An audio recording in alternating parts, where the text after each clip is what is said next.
खोक्यांच्या आरोपांचा मुख्यमंत्री एकनाथ शिंदेंकडून समाचार। 50 खोके नाही तर विकास कामांसाठी 200 खोके दिले। मुख्यमंत्र्यांचा भंडाऱ्यातून उद्धव ठाकरेंवर हल्लाबोल। महाविकास आघाडीच्या नाकर्तेपणामुळे आणखी एक प्रकल्प महाराष्ट्रातून बाहेर। मध्य प्रदेशच्या औद्योगिक विकास महामंडळाची ऊर्जा उपकरण निर्मिती झोन मिळवण्यात बाजी।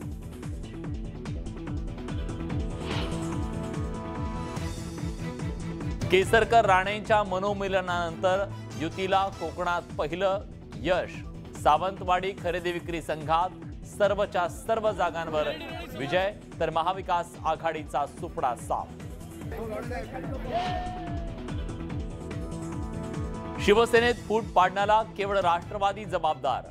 मवियामध्ये शिवसेनेच्या आमदारांना दुय्यम वागणूक मिळाली।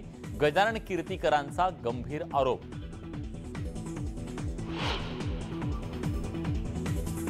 विवियाना मॉल मारहाण प्रकरणी जितेंद्र आव्हाड यांना जामीन मंजूर। सरकार काहीही करू शकतं हे दाखवण्यासाठी अटक, आव्हाडांचा आरोप।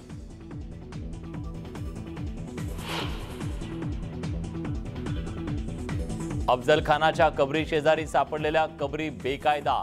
साताऱ्याच्या जिल्हाधिकाऱ्यांची माहिती, बेकायदा कबरींवरही होणार कारवाई।